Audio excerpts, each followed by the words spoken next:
Hi everyone. Just doing a little live stream tonight. We've got so much news so far this week. It's been kind of crazy. So I figured today was a good day to do a little live streaming. We can talk about everything that's come out. We've got news for X-Wing. We got news for Legion. We've got news for Armada. News for Armada of all things. And it actually, really cool. Somebody in one of my comments recently said, like it feels like Legion has put everything on hold, and that was really one of the wild things. I'm like, there has been a disproportionately large amount of Legion stuff, that's come out, and in the articles and the constant releases every month. There's been 2 expansions every month. I believe it's been 2. I think there might have been one where there was a single expansion. Maybe that was the Battlefield Supplies. but yeah, like they've had releases every single month for almost a year now, and there's no end in sight, and it's crazy. So so that's really telling. I think that Legion has potentially put some things on hold. But the good thing is they're doing a really good job of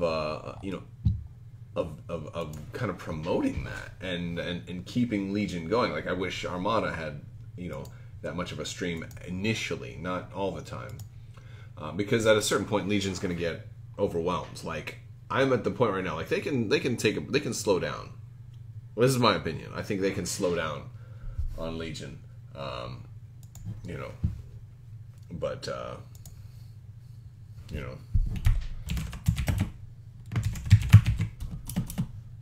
see. All right. But yeah, I definitely think they probably need to. Maybe I think they need to slow down a little bit with Legion. It's because it's granted it's not like a full blown. Remember X-Wing waves used to be like crazy large, and sorry about that. You used to get all of these, intermediate things, but you still would have a wave. Like when I got into X-Wing, Wave 3 had just come out, so I wasn't in the very, very beginning. So I had to, pick up all my Wave 1 and 2 stuff, and then Wave 3. But then, as soon as I got caught up, then they announced Wave 4, and then Wave 5 shortly thereafter. Which Wave 5 was only 2 ships, but they were expensive ships. Wave 4 was 4 ships, and they were like, a lot of them were swarm ships you wanted multiple of. Like I remember on Wave 4 release day for X-Wing, I picked up like 2 and 3 of everything. So I think it was like 2 E-Wings, 3 Z95s, 3 TIE Defenders, and 3 TIE Phantoms. And that was just one release, and they had supplementary releases between all of those waves. They had, in between Wave 3 and Wave 4, you had Imperial Aces, and then you had the huge ships announced, and then you had the first of the huge ships like the GR75. Then you had the CR90 come out after Wave 4, and then you had Wave 5 come out. And it was wave after wave after wave. But yeah, so there was a lot of stuff. Now, with Legion's releases, you're getting cheaper expansions. I don't mean lower quality. I just mean less expensive in general. I think the tank's expensive, and so that's not everything is going to be super super cheap. But when like a new commander comes out, okay, that's like what, $15, $20. That's not bad. A new core unit or whatever, it's 24, 25, 29, something like that. So but ultimately the Legion stuff isn't as expensive to keep up with, because what they've done is they've taken a big wave and broke it down into like sub waves and just said, here's an incremental release. They're really not going with the full blown wave. Hey, here's everything. I kind of would rather they did that. But that's just me. And it's just because it's nice to get like a whole wave of stuff all at once. And specifically, my problem is that when they do release stuff, it's like, oh, the Empire's got their new stuff today. I'm like, well, what about the Rebels? Now we have to wait a whole another month for the Rebels to catch up and get the equivalent, especially when there's something new. like, or something that's like a new mechanic. So like when we got our first new commanders, it was like, oh well, you know, the Empire's got Veers, and so now everybody was playing the Empire because now suddenly the Empire had a second commander option instead of that expensive commander, and so the Rebels didn't get theirs, and so that was kind of a bad point in the game because it was everybody was playing Empire, and then everybody was playing you know, Rebels once Leia came out, and so it's like this was such a seesaw effect that it made the game get kind of stale pretty quick. Granted, every game does get stale when it comes out, but I mean, with this constant stream, they're getting caught up now, and the game has actually got a lot of diversity now, especially with Jyn and you know, and then Sabine and Bosk announced today. A lot of stuff for Legion just constantly being announced. It's cool. It's really cool. So I already have a meld miniatures of Sabine with her mask on and 2 guns. So like I'm thinking I'll probably do helmet off and Darksaber in hand because that's going to be the most different from the meld miniatures version that I already have. But there's no reason to stick with one because if it's just like all their other models, it's going to pop in and pop out. They dry fit in there just fine, so you won't have to glue the head in. You won't have to glue the arm in. You can if you want, but it's also, you know, I mean, or you could magnetize it, but I probably won't do that. It'll dry fit it in there. It'll fit in just fine. But yeah, so Legion's had a bunch of stuff. I don't really need Armada to get the same release schedule, especially considering Armada's expansions are so much more expensive. You know, like a large ship's going to be like $50 as opposed to, granted they do have some $50 expansions in Legion, but it's just I don't need that much. Like Armada's just a wine, a fine wine that is, you know, aged really, really well, and we don't need to like rack it up that crazily and that quickly. But an interesting thing right now is, and the really, really interesting thing right now with Armada, we actually got Armada news, and this was nuts. They, you know, made official point rankings for higher point limit games, which is something I think we kind of were expecting with the SSD having two versions that were unplayable in a standard 400-point game. And he was like, okay, well, if you're giving us 2 official ships that we have to use a bigger game for, but does that mean we have to house rule these? I mean, you can always run a game at any point limit you want, but at a certain point, you're like, okay, well, is something going to be at least standardized? And so it's nice that they thought about it and play tested and said, here's you know, an official, a functional way to play this. If you want to run a league or if you want to have tournaments with it, this is what we would recommend. So we've got like 600, 800, 1,000, and 1,200 point you know, formats now, and with different rules for each of them, and it's pretty cool. So that's, but one thing I think it highlights is, especially if you're going to run either like a 1,200 point game or even a 1,000 point game by yourself against another person, or even if you're going to team up with like maybe only just, you know, 4 people, 2 on each side, you're still going to be building much larger lists. And one thing I think that is being highlighted is, like, when you're asking somebody to build a 600 point list or more, it's really going to highlight those new players that don't have everything and can't get everything. That's the problem you're really going to run into. With 400 points, a new player coming in that only has available to like half the product, that only has access to half of the product, it's okay because there's still plenty of list options. But when you're asking somebody to fill up 1,000 points, not everybody can do that. Especially when there's no squadron packs available, especially of the original squadron packs. So I actually tweeted at Fantasy Flight Games today asking them about, like, hey, I love the... And it was an optimistically phrased tweet. It was like, hey, I love the idea of a 1,200 point games, but the problem you're going to run into is that, you know, a lot of people are going to have a hard time filling this up with the lack of product availability, specifically new players and their lack of access to the squadron packs, the original squadron packs. So is there any word on when can we expect those? And we got a tweet back today, and it said that it's not a firm date, but they're looking at the spring. So that's pretty cool. So a few more months for you guys, like maybe as early as April, but maybe May. I would guess May for for the Squadron packs. So hopefully those will be coming back out really soon. That's that's really soon if you figure how long they've been out for. They've been out for like a year. So if we ask a few more months, that's not bad. So yeah, we got that. I also asked them afterwards, like they responded really quickly, and I was like, oh wow, that was awesome. Let me ask them another question. I said like, well, what's the status? Do we have a status on the Super Star Destroyer? Also, keep us posted because we're hoping it's still Q1, or is it officially pushed back, or whatever.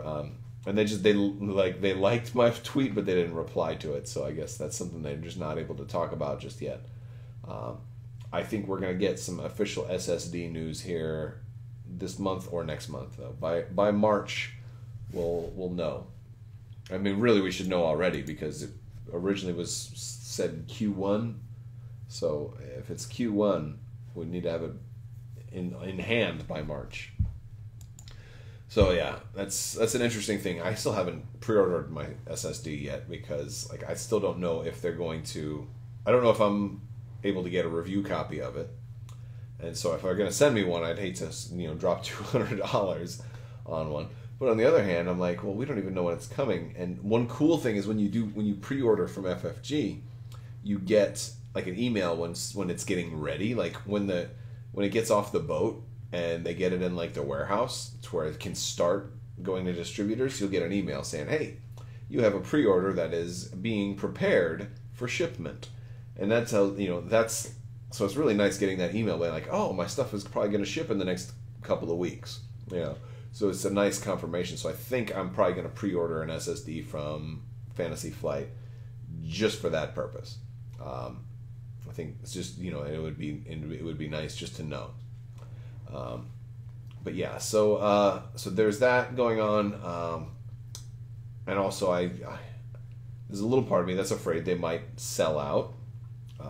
And that usually doesn't happen, but it happened like once or twice, and like where stuff just wasn't available on launch day. And ordering from FFG, you do tend to get stuff kind of early, so I think that's what I'm going to do.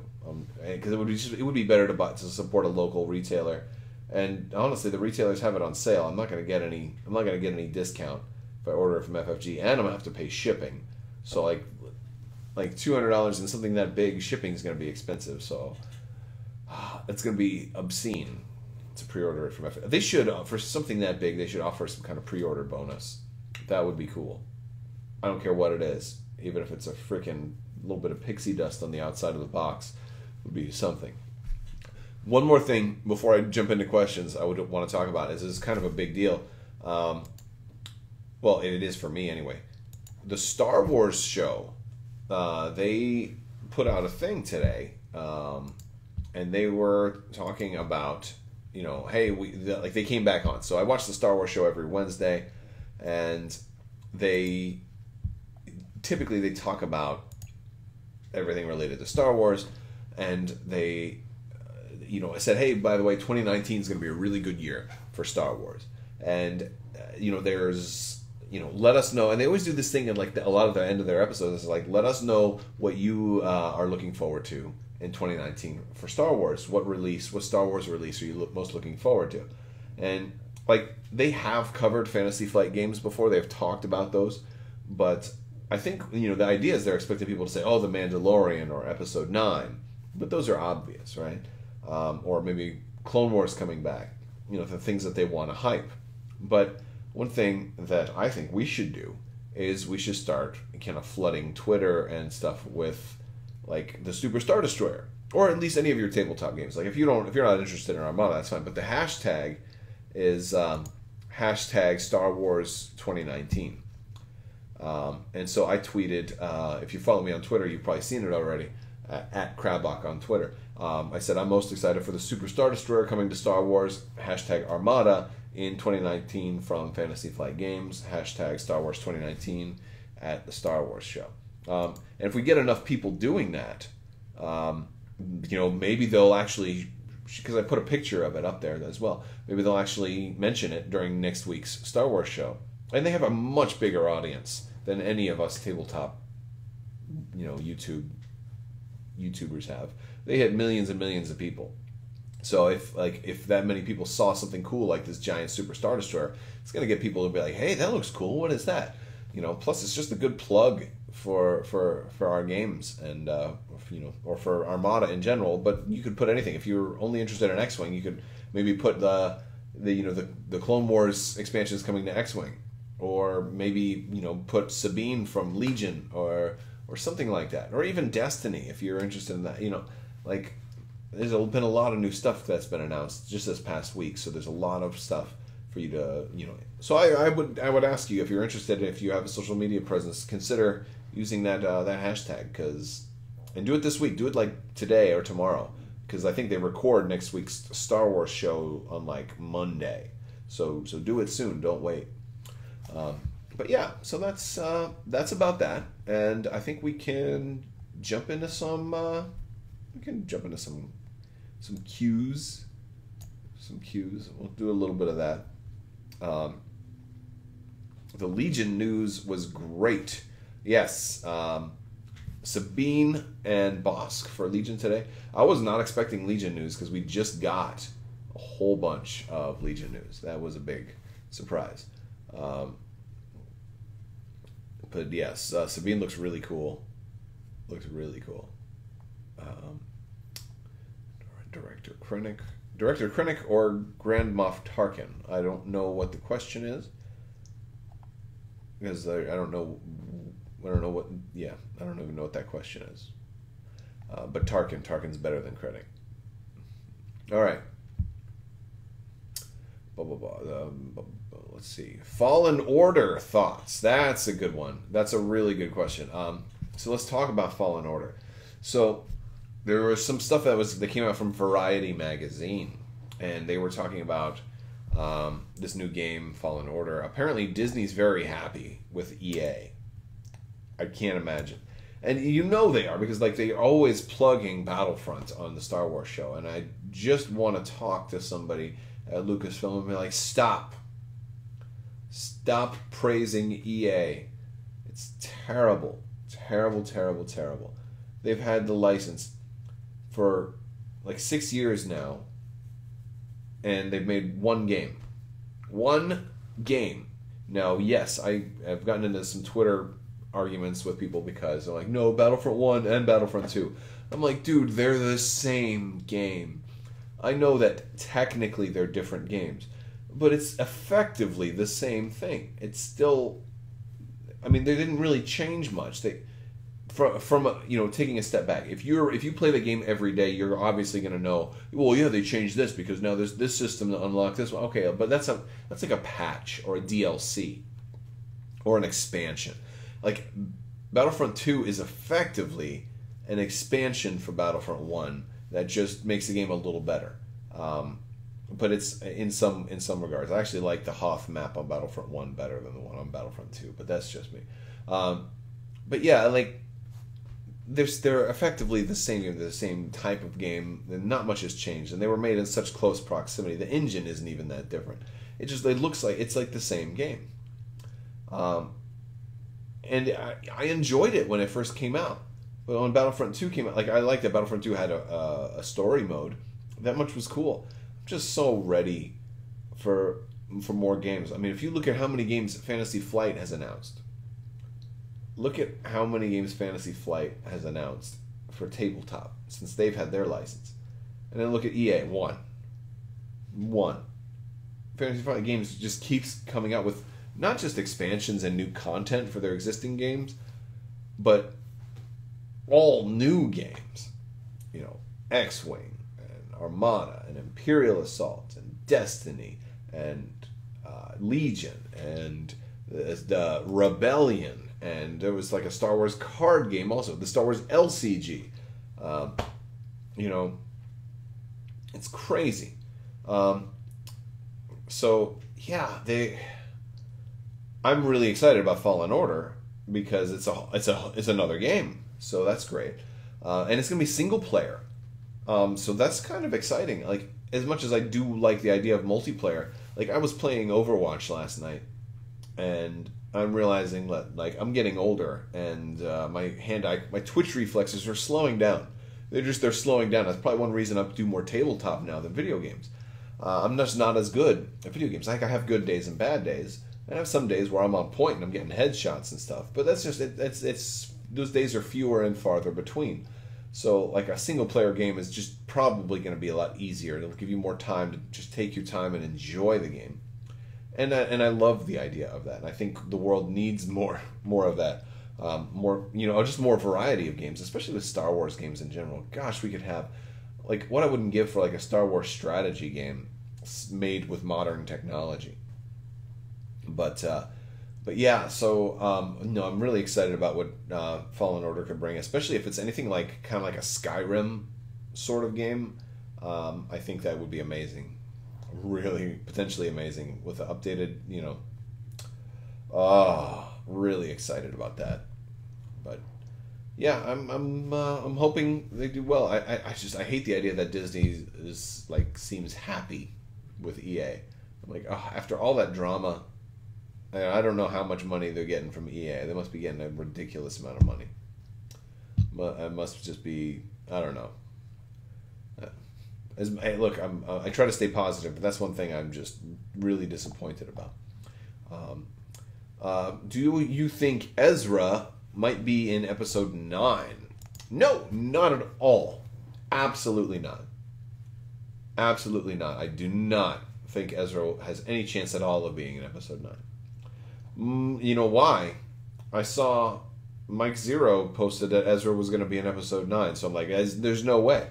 Like, you watch, I used to watch that dude, like, thinking that he actually had inside information when I think Last Jedi was in early production, when they were filming Last Jedi. I'm like, wow, this guy has all this information. And then, like, the movie came out, nothing. 0 of his predictions came true. And I'm like, oh, this guy just literally made stuff up. He literally just made things up. Like, he's like, oh, there was a picture of a Snoke, and he had a piece of jewelry on. That piece of jewelry contains the special lightsaber crystal that Snoke is going to use, and he's going to give it to Luke, and Luke's going to become a Mandalorian wielding the Darksaber, and blah, blah. Like, it doesn't even make any sense. Like, I don't even have words. I don't want to be too harsh, because it's nice that he's making Star Wars content, but, like, I feel like he just straight up makes everything up. And the dude has a talent. And I'm also jealous because, like, when I started watching him, he had, like, the same amount of subscribers that I did. And the dude has just exploded. Like, absolutely exploded. But it's, like, toxic almost because it's just complete nonsense. It's pure clickbait. It's the worst kind of video that you can have on the internet, I feel like. It's, like, that's one of the things that makes the internet a joke and makes a lot of this stuff a joke. And like, I could make misleading headlines too. Like, I feel like any one of you guys, any one of us could do what he's doing. And dude makes multiple videos a day.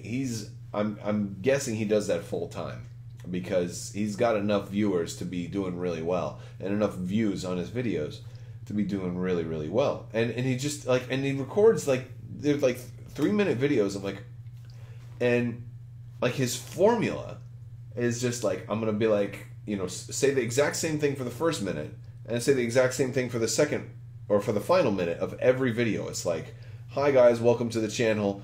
So there is, blah, blah, blah, blah, blah, thank you for watching. And then at the end, it's like, all right, if you want to support the channel, please do click subscribe. Let's try to get 500 likes at least within the first hour, blah, blah, blah. But everything in the middle is just like, I saw one thing in the trailer. And like when I zoomed in on this pixel, I noticed that pixel was lighter. That means there's a light source coming from over there, and it just extrapolates all of this nonsense. And so, like, the latest one I saw was like Ezra in episode 9. I'm like, no, the Ezra won't be in episode 9 because he said it would be there, or he implied. No, and I don't think Ezra is too old for episode 9, but. No, I don't think there's any chance Ezra will be in episode 9. I think Ezra is going to be going off with Thrawn, doing his old stuff. Because here's the thing. They set up Ezra and Thrawn perfectly for some new stories. If they put Ezra in episode 9, that kills, for me, it kills any suspense you have of Ezra being in danger. during these stories with Ezra and Thrawn and whatever they set up. They, like, Rebels had one of the best series finales I've seen in years, because it paved the way for them to tell stories during the Galactic Civil War with characters that you care about that have uncertain futures, which means at any given point, Ezra could find himself in danger, and you will actually be worried, like, is he going to make it? What's going to happen? That's why I didn't like Solo, a Star Wars story. That's why I didn't like that, because I didn't care when Lando and Han and Chewie were in the Falcon. Oh, are they going to get sucked up by that giant space monster? Or are they going to make the Kessel Run? Of course they are. There's absolutely no sense of urgency. There's no emotional investment in anything that's going on, because they tell you before it even starts, everybody here is fine, or everybody that you care about is fine. My problem is, things like that. So where do I think Ahsoka went off to? Well, she went with Sabine to go look for Ezra. But she was also doing some other stuff before the Battle of Endor, so there's still some room for Ahsoka to be in some stories as well. But no, I don't want anybody from Rebels to be in Episode 9. Unless it's in the form of like an Easter egg that's unconfirmed. Like if there's a shady figure in Episode 9 that they never tell you who it is, and then 10 years from now, once they've told Ezra's story, they can be like, oh, and by the way, that was Ezra in Episode 9. Like, just like Rex being in Episode 6. Like something like that's fine. But that only worked because we didn't know who Rex was at the time. So, But yeah, so I really don't think anybody from Rebels is going to be in Episode 9 unless it's a throwaway character. Gosh, who would be a good throwaway character that they could do? Like, I guess I might be okay with like Callus showing up in Episode 9. He'd have to be really old. Or like, and he's not even a throwaway. I know that some people out there really love Callus, but Solo was still much better than The Last Jedi. I have to agree to disagree. Very much disagree. I think The Last Jedi was one of the best, maybe the best Star Wars movie, period. The more I watch it, the more I'm convinced it's solidly in my top 2. Doesn't mean it's perfect. I know, and so we could talk about Last Jedi freaking for hours. The movie is not perfect. There are no perfect Star Wars movies. Empire Strikes Back has a ton of flaws that we happily overlook because we look at that movie with nostalgic rose-colored glasses, and that's fine. I'm all for that. These movies are supposed to be entertaining. But The Last Jedi did so many good things, despite the problems with it. The good things that it did were so very good that they really, really hit my my sweet spot. Jason Sindula. Oh, you're talking about Hera and Kanan's kid. I don't want Jason to show up either. I think Jason is there to have stories of his own as well. So I think all of that stuff is still there. So what good things? All right, we're talking Last Jedi now. All right. What good things? I need to actually sit down and watch it and like just kind of create a talking points memo. So I'm going to shoot from the hip here. I'm probably not going to hit all of the good things, but first off, probably my favorite thing is the throne room fight scene with Kylo Ren and Rey when they go back to back and they begin to fight. I absolutely I smile from ear to ear every time I watch that. It was just so cool. And it was flawed, too. It was totally flawed. I watched a modern like sword fighting guy kind of breaking down the problems with like Rey's technique and stuff because it's, and I'm like, you know what? Okay, right. It wasn't perfect, but it was entertaining as heck. I absolutely loved it. It was thrilling to me, and it was exactly what I wanted to see. In a perfect world, maybe Luke Skywalker could have been involved in that fight, and maybe like taking a role of like, follow my lead, we'll defeat these guys or whatever. But that was one of my favorite things. The fact that we got more capital ships. This is a personal thing for me. I'm not expecting everybody to agree with all of my points here, but The fact that we got more capital ships, a pretty good number of capital ships, was really satisfying to me. As you know, a tabletop game player who likes new ships, we got new ships. That was really, really cool. The opening scene with Poe, a lot of really, really good things about that.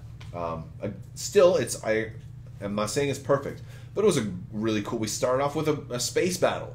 It was cool. It was a short space battle, but it was really cool. You know, the little banter between Poe and dude. I did not even know until like getting it on DVD and watching it at home with closed captions on, that when Poe is talking over the intercom and he's talking to General Hux, he doesn't say Hux. He says General Hugs, like hugs. And I'm like, it's like little things like that, like in repeat viewings. Just like I was like, oh my gosh, that was, you know, I love that. Or the one thing that I think a lot of people got after watching it again is that when Holdo comes out and when she's shooting, she's actually saying pew pew pew, but you don't hear her. I think that was absolutely hilarious. Who do you prefer, Jar Jar Binks or Rose? I'm not prepared to make a comparison between those two. They're so different. I think the Rose arc where they go to Canto Bight and then free the horses, I think that was one of the weaker points of the movie. If I were to do it, I probably would do something different there. I wasn't a fan of that whole twist. But like I said, the movie is not perfect, and I'm willing to acknowledge that it has flaws. That's totally fine. But the things it did well, it did really, really well. Like Luke stepping out and fighting Kylo Ren at the end, and being a total Jedi about it, being not aggressive. He used it for knowledge and defense. He defended his people. Like that was, at first, when the first time I saw it, I was crushed because I wasn't prepared to lose Luke Skywalker. I was like, what in the hell? He just suicided. He was sitting there. He was fine. He collapsed. He needed to catch his breath, but he didn't have to die. You know. But the more I've watched it, the more I look at that entire scene, and I'm like, it was so powerful. It was really, really done well. Really done well. Just there's so many things that I notice as I'm watching this movie that I really, really enjoy. An awful lot. It's not perfect though, but it has so many high points. And and Episode 7 has this too. There's a magical feel to the saga films that the anthology films don't have for me. Even Rogue One, as amazing as Rogue One was, especially like the space battle at the end, there's something about watching Rogue One that doesn't give me that sense of wonder that the saga films have. It's disconnected from everything else, so it's almost like a standalone sci-fi movie. I understand it's in the bigger universe, and Solo gave me the same thing. It's like it was just like it felt like it was disconnected from everything else. On top of the fact that I want to know, I don't want to know the fate of the characters. I don't want to know the ending of the story before I watch the movie. And any backstory is going to do that. It's very, very hard for them to tell me a Star Wars story that isn't a brand new story. Oh my gosh, dog's going crazy. But no, it's very, very hard for them to tell me a Star Wars story about like some character that's not a new character. Like the only time they could tell a backstory, something that's not going forward, would be like Thrawn and Ezra, because now we don't really know what their futures are, because their futures are far enough separated from the events of the Galactic Civil War, where I'm like, anything can happen with these people. There can be far-reaching implications. Yeah, sorry about the dog. He scared all of us, man. He scared me too. But yeah. So, gosh, you guys got me on a tangent talking about Last Jedi and all of these things. I'm super, super excited for Episode 9, and the reason is, for one, part of it is like JJ is actually going to finish up. So hopefully, I hope, but I'm not getting my heart set on it, that he will actually answer some of the questions. Like one of my biggest questions is, who are the Knights of Ren? Who are the Praetorian Guard? Who are the students that left Luke's Jedi Academy to follow Kylo Ren? Are any of those groups the same? Are two of those groups the same? Are all three of those groups the same? Or are they all different? Right? Like I want to know where's the overlap? What's the Venn diagram between those? Or is it a mix and match? Did like maybe two of those students, that were left with Kylo Ren stay with him? Maybe the other ones ran off and did their own thing, and now they're practicing, teaching, like learning to be, the balance between the dark side and the light on their own, being confronted by Ahsoka in the outer reaches. Like there's so many stories they could tell with that. And it just sounds awesome. Gosh, yeah, like I really want to know things like that. I want to know, how did Maz Kanata get that crystal? She said that's a story for another time. Let's tell it. I imagine it doesn't have to be a long story. Maybe Lando will answer that. Lando's going to be in episode 9. I'm a big fan of Lando, so I'm super excited about that. And the biggest thing is that episode 9 is going to be the last movie for a while that goes farther future in the timeline. So we have anything can happen, right? And that's what the cool thing, like when they announced the new trilogy, episode 7 being in the future, they can blow up a planet. They blow up a whole star system. You can't do that when you're telling a backstory. Not that every movie has to have planets getting destroyed. Far from it. But the knowledge that the future is uncertain and anything can happen, for me, gets me way more interested in a movie, because now I'll sit on the edge of my seat and I'll be like, what's going to happen here? And I'm watching with I'm drawn in. Like, tell me the story you want to tell me. Hook, line, and sinker. I want to know everything. But when I already know what happens before the movie is even started, I can't get emotionally invested in it. Like it's like a joke to me. I feel like I'm watching a sitcom. And that was like what Solo was, a Star Wars story. Granted, Solo was very well done. And it did have a few surprises, and there was some uncertain future about the other characters that they brought in. And that's cool. Like there was nothing individually bad about Solo. It had all these little things that just didn't add up for me. So, yeah. So that's the thing. But basically, I really like the sequel trilogy. I acknowledge it's not perfect. I think episode 7 was great. It was very magical. It was like, Star Wars is back. I remember sitting in the theater, seeing it for the first time, and being like, oh my gosh, it's real. It's happening. And Harrison Ford, honestly, kind of saved it too. I mean, saved is maybe not the best word, but he really delivered. He really, he went the full mile for that movie. And he was like, that's not how the Force works. I'm like, oh man, he was Han Solo again. It was great. Yes, it was a rehash of episode 4. Episode 4 was great too, right? So I get that. What about the First Order Dreadnought? I'm gonna try. I need to get back to doing some more questions, because I told you at the beginning, you can get me talking for a long, long time about episode 8. Maybe I'll do we'll talk Last Jedi, a whole different live stream one of these days. All right. What about the First Order Dreadnought? I think that was a very cool inclusion. I loved Captain Kennedy. He wasn't in charge of the whole mission, though. And he was expressing his frustration. He was an older guy. He was a seasoned veteran. He was probably in the Empire, one of those Imperials that came to help found the First Order. He had experience. He knew what should have been done. I loved that they had that contrast to show you Hux's faults, right? And that's one of Captain Kennedy is one of those reasons I want the sequel trilogy to one day come to our tabletop games, to one day come to Armada, because I want Kennedy. He would be probably like one of the best commanders you can have, because if you put him in charge, he'd probably get it done right, So I just loved, all of his lines. He was like, yeah, we should have scrambled fighters 10 minutes ago, As soon as you saw a fighter coming up to so he knew what he was doing. And the First Order Dreadnought, very, very cool. There were some flaws with all of that, though. Like, first thing is, why did they fire at the base first? Obviously, because the plot called for it.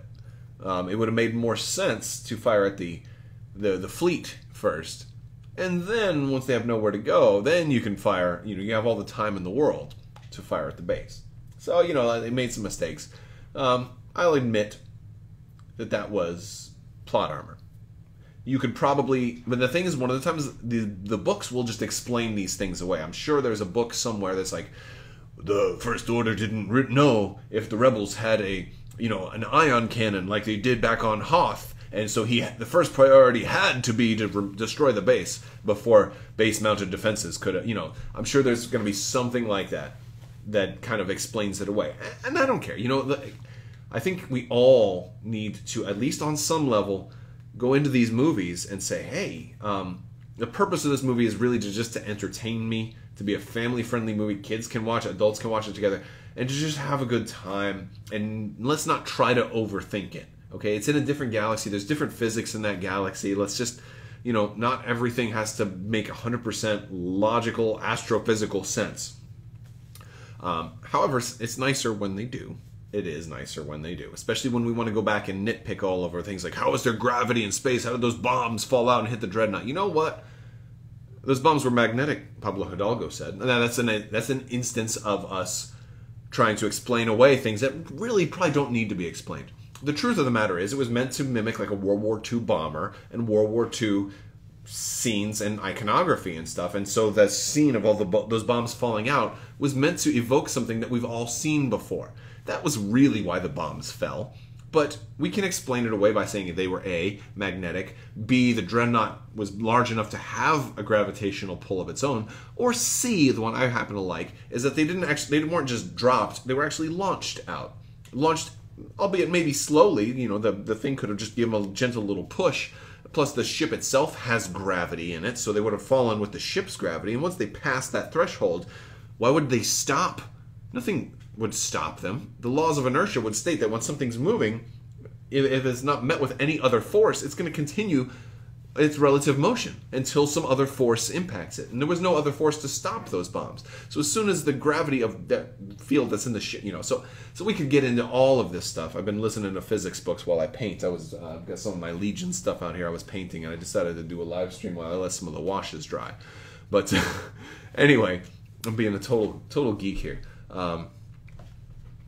But the plot being ridiculous, I mean, I get the whole, they're too far away, why don't we just, sir, why don't we launch a single Star Destroyer ahead of them to cut them off? A lot of those things would have made sense. And that's why I say, yes, it was a flawed movie, and not everything in there made perfect sense.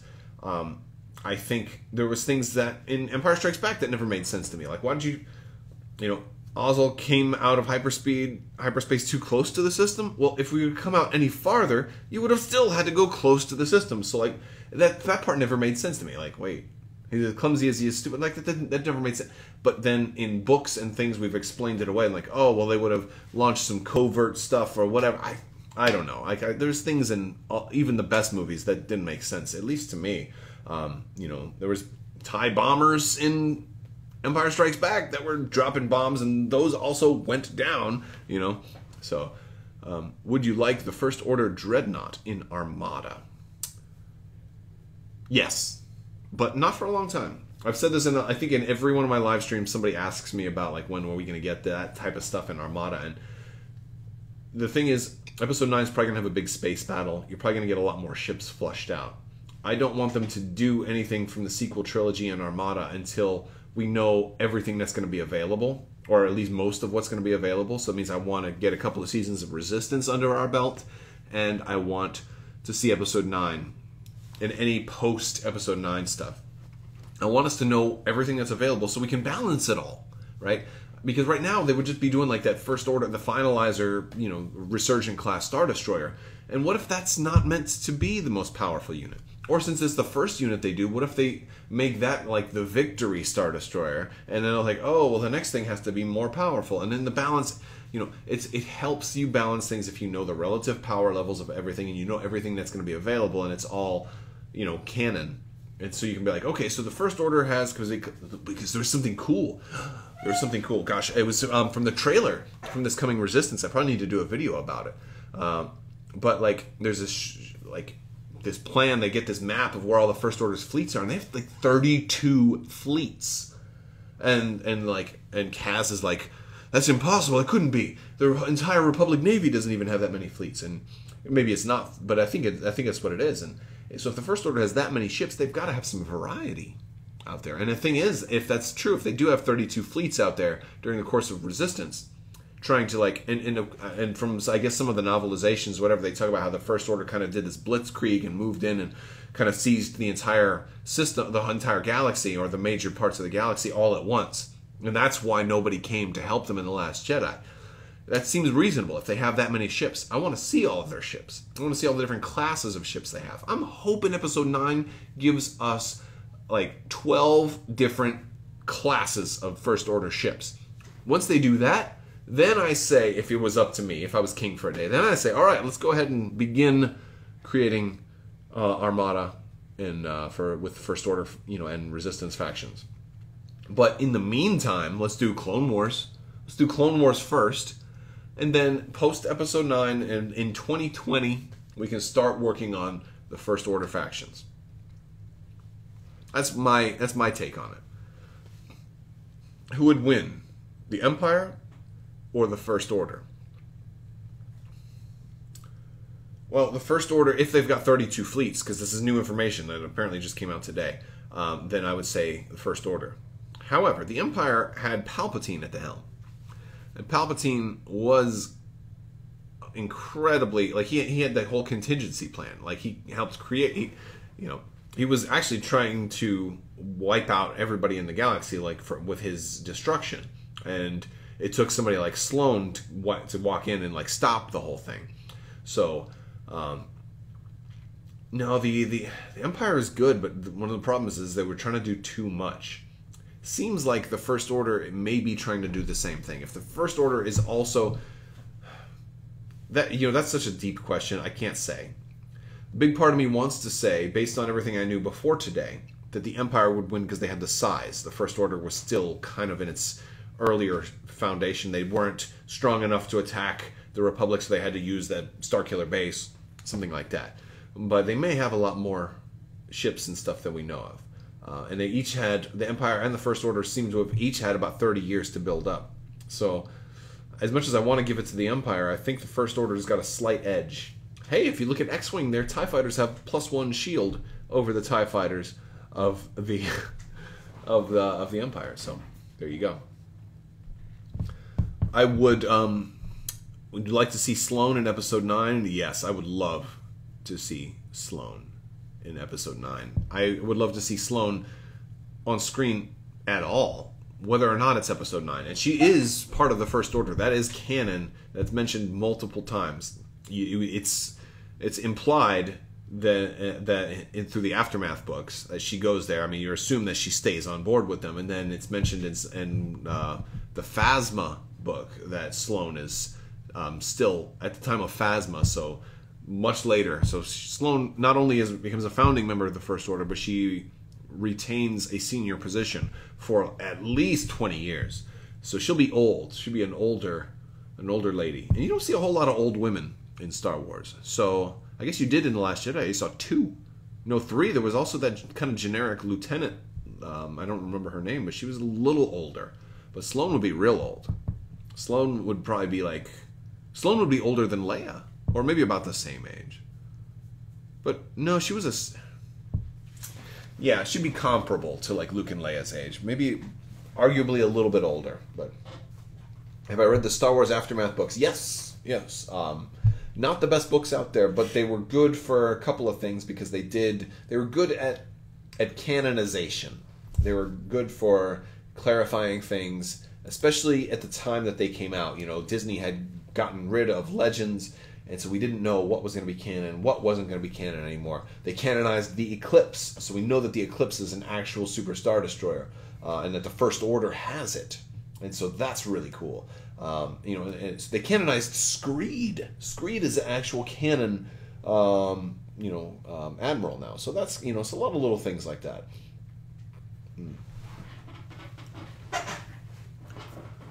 All right, let's see. I'm gonna see if I missed any questions. I mean, I'm sure I missed a ton of questions, as you guys actually have been giving me a whole bunch of stuff. Let's see. Saying that because of the bleed greens super chat from last time. No, I don't know what that is. All right, I'm looking for questions. Sorry. So the question is about Jar Jar. Yes, I do like Jar Jar Binks, though. because I do want to see a Gungan Legion army. I definitely do. They're doing Clone Wars for Legion, so I don't expect Gungans will be coming quickly. Who is Sloane, if I may ask? So Sloane is an Imperial Grand Admiral at the time of the shortly after Return of the Jedi. Grand Admiral, yes, like Thrawn level. So she's super, super awesome. Black lady. So there's not a whole lot of women of color in Star Wars.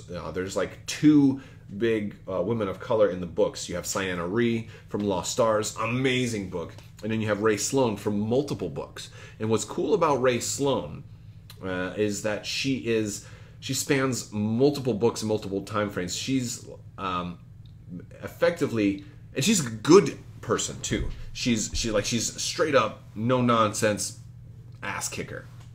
Totally awesome. Well, and I guess you also have Battlefront 2, but she became a rebel. So, but Sloane, Rae Sloane, she started off. She actually, let's see, story wise, what's canon right now? She flew a Gozanti as a lieutenant to go pick up Vader after the destruction of the first Death Star because he was adrift, and she had to go dock with his TIE Advanced and rescue him and bring him in.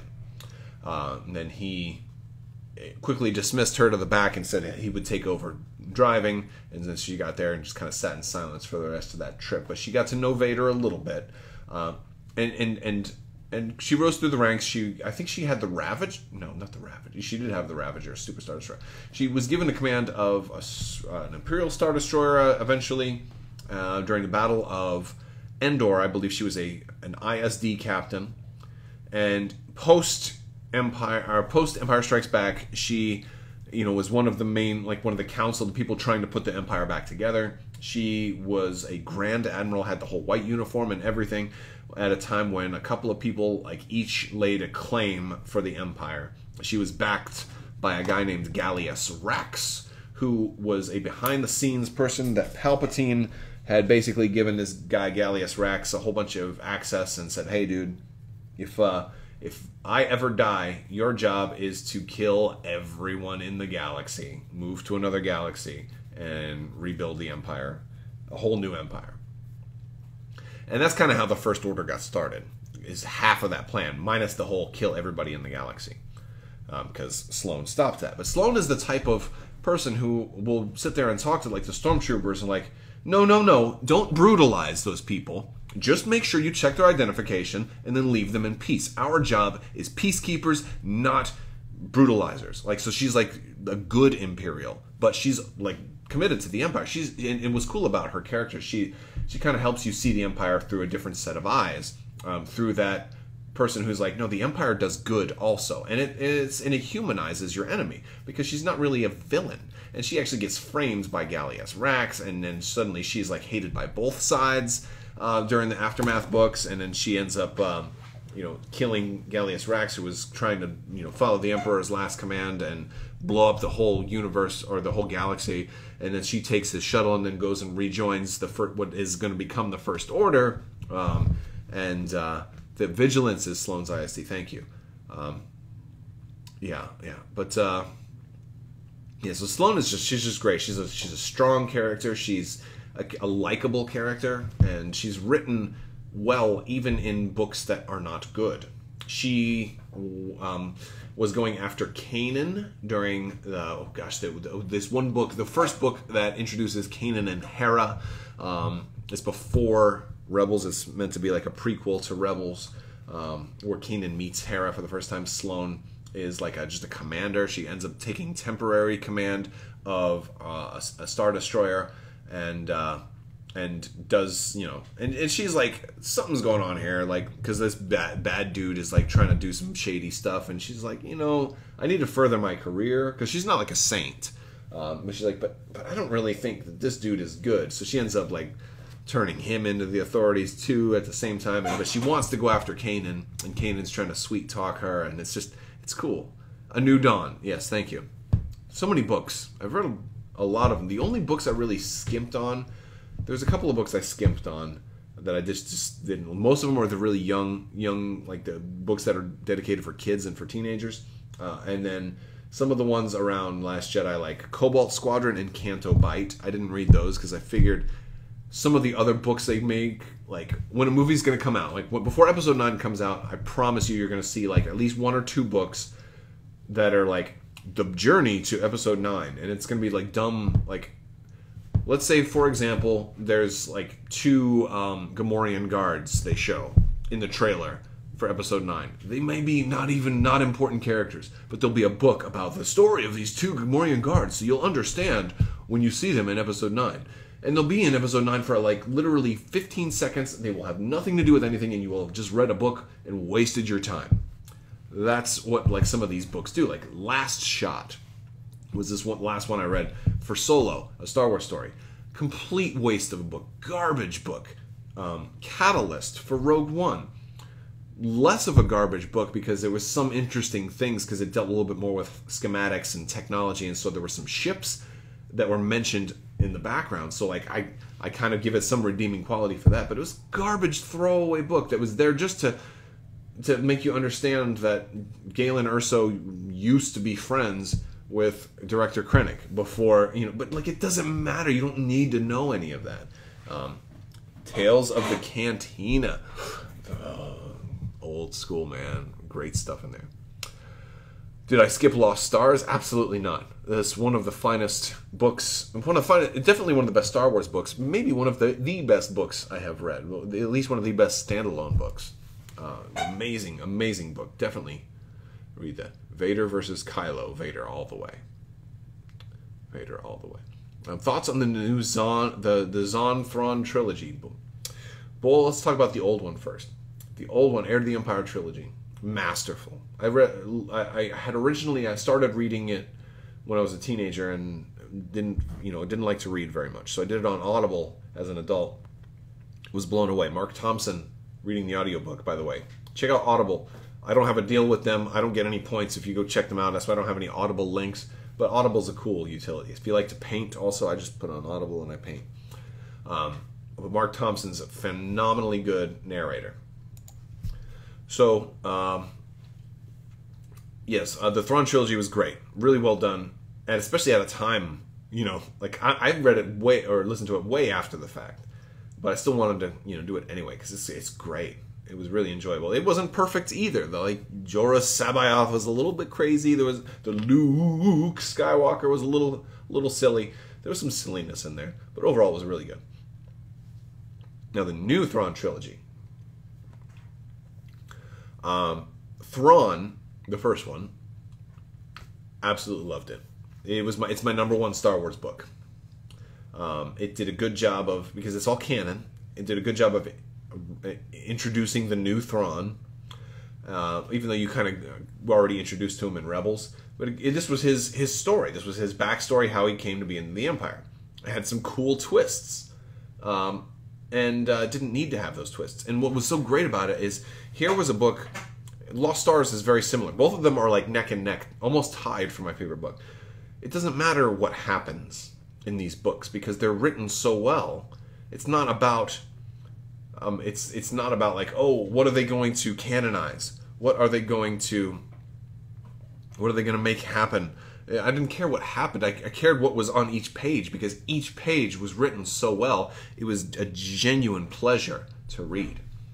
But then at the same time, what was happening also was cool because you were learning interesting things. There were some cool plot developments happening. It was canonizing certain things. I loved all that. So then when the second one, Thrawn Alliances, came out, I was less impressed because Thrawn had set the bar so high. Thrawn Alliances was notably less impactful to me than Thrawn was. Primarily because of all the Padme Amidala stuff. I don't know. Padme is the most boring character in all of Star Wars for me. She's effectively it's almost like she's written to be a clone, an exact duplicate of Leia, and then she's like, I'm a politician, but I'm also savvy, and I can pick these locks with my hairpin and get us out of stuff and put myself in. But the thing is, Leia was way more badass, so she's like a weaker version of Leia. And she's always doing this stuff. She did it throughout the Clone Wars show too, It's just like, I'm gonna go put myself in danger, but Anakin will rescue me, and I'm like, oh, you're just so, I'm sorry. People have, people criticize Rey, and they say things about like, oh, I want quality female characters. Well, I'm sorry, Amidala is not a quality female character. She's not a quality character in general. I just don't like the chapters with Amidala or with Padme were boring, and I did like some of the banter between Anakin and Thrawn in the Thrawn Alliances, and there was some cool stuff that happened in Thrawn Alliances too. There was cool things that were canonized, and it kind of paints a picture for the future that was like, oh, I wonder what they're going to do in the next book. Cool, all right, So the good stuff is going on in that book, but it's just Thrawn. The first Thrawn book was so good. The Thrawn Alliances was just like, okay, it's just regular good, and I was really expecting more.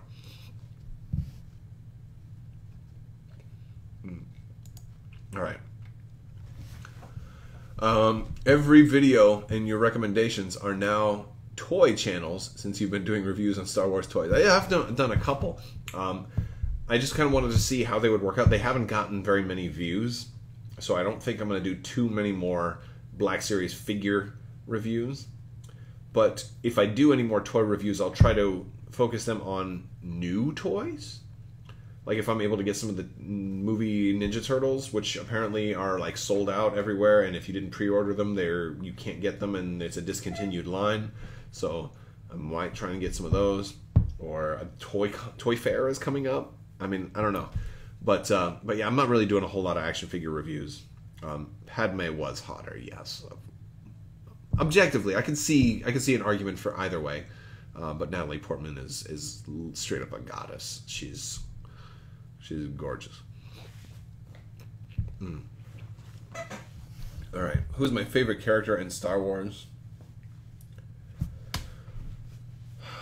I'm gonna go with Darth Vader, just for like long time sake. I've been a Vader fan for a long time, but it's hard for me to like. I have certain things that I think could happen because a big part of me wants to say Finn, but that changed, and that's another thing I'm really looking forward to in Episode 9.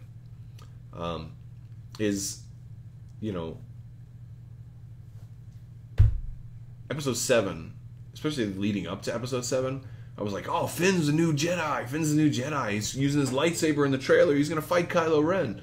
And you were like, it was awesome. And then all of a sudden they surprise you. No, Rey's the Jedi. I'm like, oh, okay. But Finn did all right for a guy with no training in lightsaber combat. He did okay. And then Episode 8 like makes you think, okay, well, he's not, he's done with that. I'm like, okay. In Episode 9, can we give him a lightsaber again, please? Please? Like, let's train him. I mean, come on. Dude did all right. He did all right. He had multiple lightsaber scenes. All right? Outside of Maz's castle, he was, fighting with a lightsaber. He lost, learned a little bit from it, learned a little bit from his mistakes, and then against a wounded Kylo Ren was able to hold him off for a little while. Okay. You know what? He needs training now. Finn needs a teacher. And I really hope in Episode 9 somebody says, you need a teacher. And I'm hoping it's like Finn picks up a lightsaber and he's like, oh, and he cuts himself. He's like, ow. And Rey goes, you need a teacher. Because then they would have said that in all 3 movies, and that'd be cool. But yeah. No more reviews. I keep buying lightsabers. Dude, I know the feeling. I'm actually considering trying out some other lightsabers, like Ultra Sabers or stuff like that, and doing a comparison between, those custom saber shops and the Black Series ones, potentially. You have a legitimate question. Would I be willing to do a live stream hangout playing some good old RPGs like Mass Effect or KOTOR 1 or 2? Possibly. Some of the problem is, and some of my live stream and my software, when I have tried to play certain older games, they don't always, like some of the really older games don't render really well, and like the resolution is awkward, and it's like I've had it where I was gonna do a live stream for one of the older Star Wars games not long ago, and it totally jacked it up, and like I was getting all black feed. So it's something I'll look into.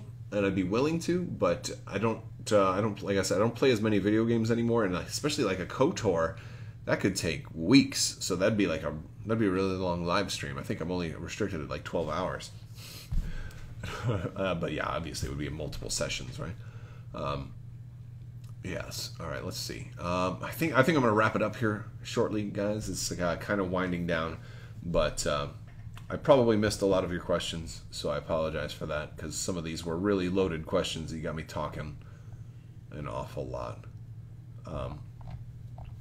But yes, if I could, here's the last one. If I could own a ship in Star Wars, what would it be?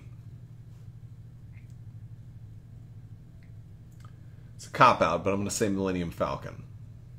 Maybe the Outrider. Maybe the Outrider. I just want a ship with a ramp that I can walk up on. A ramp. I can land anywhere. And I can have a couple of people. Hey, I need some gunners. You want to go on a, so anything that kind of fits that bill. Like it could be like something like the Slave One, but like the Outrider would be a good one too. But or maybe like an Otana. This way your cockpit's in the center. But that's what Star Citizen is cool for, because it gives you that feel. Yeah, I'll probably go with the Falcon. I'd definitely go to the Falcon. Slave One would be a good one too. There's a lot of there's not too many wrong answers. I wouldn't mind seeing more medium-sized ships, like in that whole like large fighter. And Nerf Herder, I'll give you one more. I'll give you the last one. Do I think the FFG Armada will come out with Rebels' new ship at Jakku? The Rebels' new ship at Jakku. Oh, you're talking about the Starhawk. Yeah, I think they will at some point, but there's a reason we have not seen the Starhawk yet.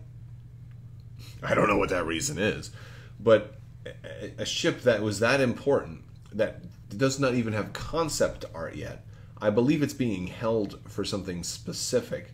I believe there's a chance we'll see it in episode 9, and that would be magnificent.